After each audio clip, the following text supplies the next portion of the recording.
Union Banking Corporation was liquidated by the U.S. government, and Prescott Bush received $1.5 million for his holdings in his Nazi business, and that was the beginning of the Bush family fortune for all intents and purposes. George Bush takes his inspiration from what he learned in Skull and Bones and from the Thule Society that Hitler and Goebbels and Goring cut their teeth in, Bohemian Grove, these evil organizations that perpetrate the ugly things that these criminals are doing to this country for which they must be held accountable. They are the most violent, dirtiest people on the face of the earth. Somewhere Americans are going to have to take their country back and start finding out who are these people. Who are these people we call our representatives, the Bushes. George Bush, the president, his father, went around the country talking about a new world order. The people who are running this country from behind the scenes do not care a thing about Americans or bloodshed anywhere.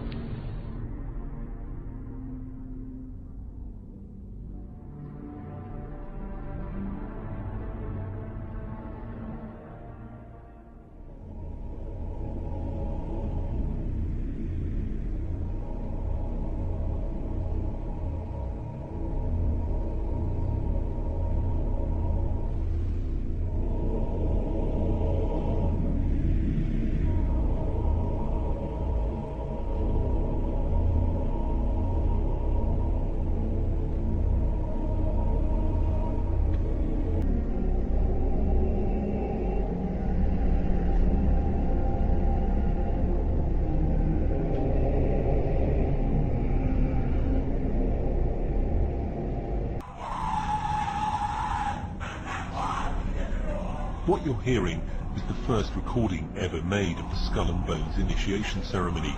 It has never been broadcast before.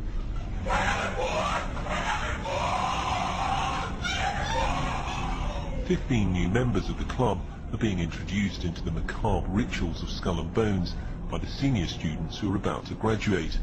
The club has what some might see as a strange fascination with death, skulls and bones. There's the chants too, difficult to hear first of all, but including the devil equals death, and death equals death.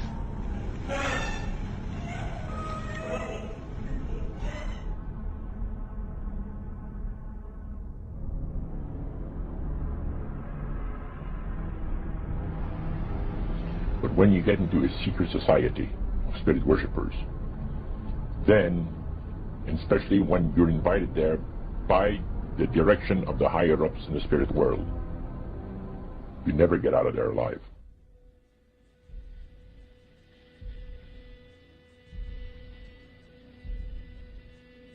And he told us, he says, look, we worship spirits. We worship Lucifer and all his angels. They're just as beautiful as they did before they were cast out of heaven. He says there was a misunderstanding in the whole thing. He says among the inhabitants of the galaxies. And he says our master was misunderstood. And they always praise the great master, Satan, as a super intelligent being that he is, beautiful to behold. And if he ever appears to you, you won't be able to look upon him because he'll be too bright.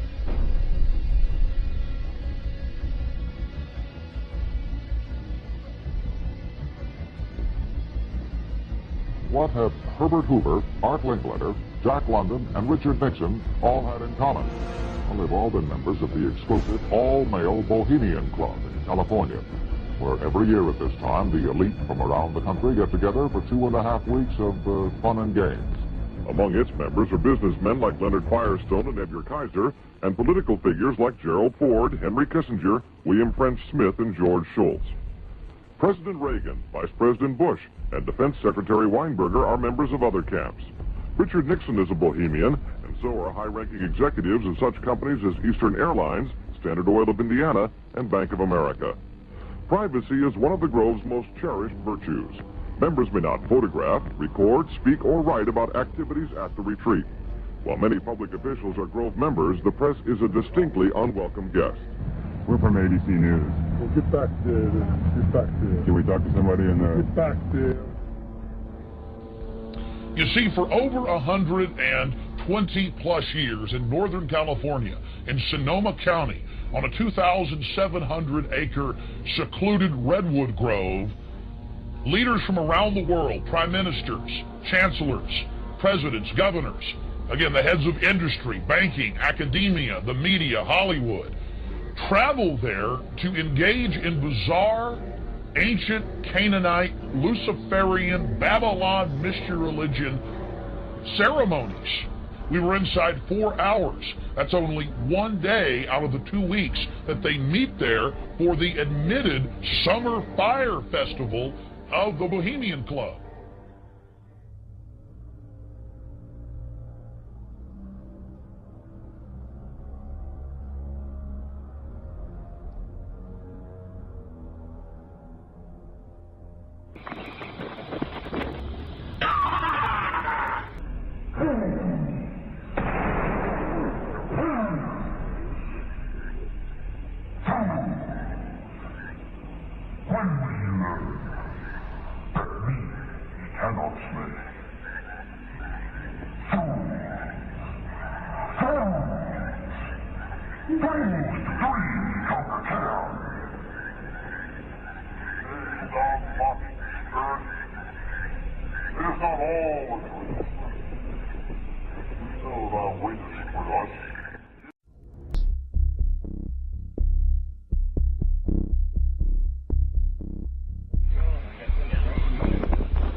And what you're looking at here, staggeringly, is a group of people, some of the most famous people in America, in long gowns. Behind them there, you see a 40-foot stone owl. And there's the fire between them, next to the lake at Bohemian Grove. Now, one might wonder, understandably, why the people that run the banking, political, economic system and the media in America should be dressed in long robes, doing a ceremony to a 40-foot stone owl. I think we should be told. Today our nation saw evil, the very worst of human nature.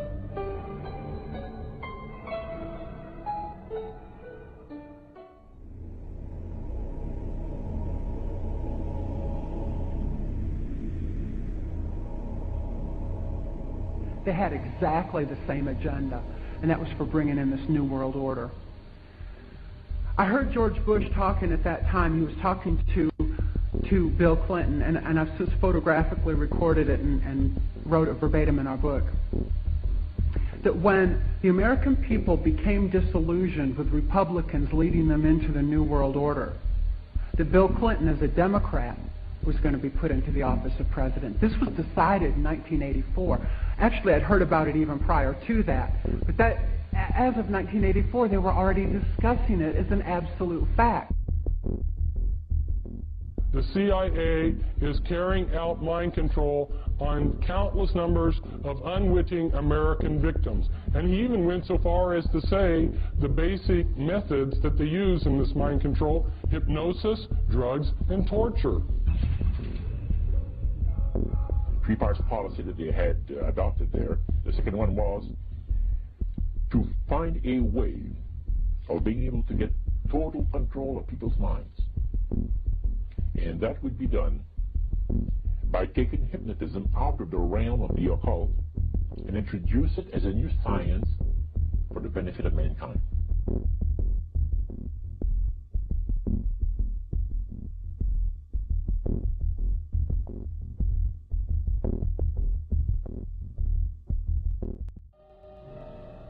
Reflecting a policy of genocide either against the Tibetan people themselves or against their culture.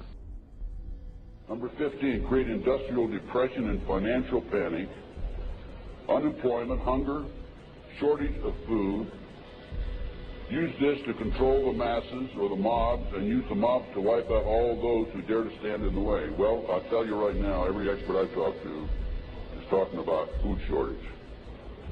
And it's coming, I'm convinced. What were they? Because I'd never seen anything like that. And his statement was that if he told me, I would be one of few people in Madison, Georgia that knew about them. And he says they're disposable coffins. They were stacked, he told me, 15 high.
The chief advisor to Queen Elizabeth I, Sir John Dee, he was a Kabbalistic black magician.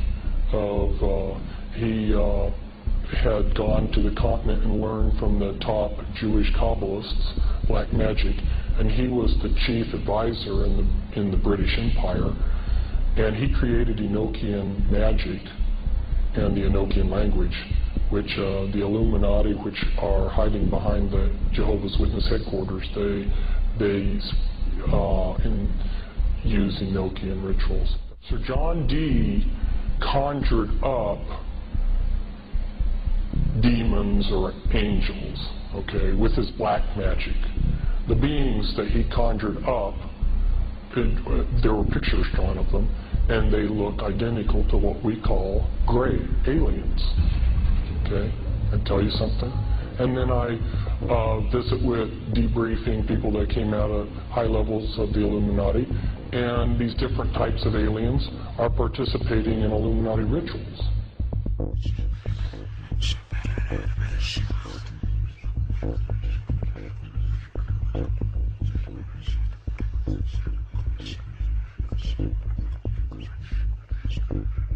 Oh man, I don't know where to start. They're gonna they'll triangulate on this position really soon. You can't spend a lot of time on the phone, so give us something quick. Okay, what we're thinking of as aliens are they're extra dimensional beings that an earlier precursor of the space program made contact with. They are not what they claim to be. They have infiltrated a lot of aspects of the military establishment, particularly the Area 51. The disasters that are coming, the government knows about them, and there's a lot of safe areas in this world that they could begin moving the population to now aren't. But they're not doing anything. They are not. They want the major population centers wiped out so that the few that are left will be more easily controllable. Discharge.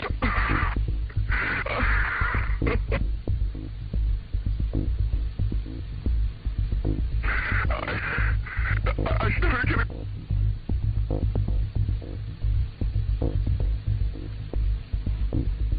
In some way, something knocked us off the air, and we're on a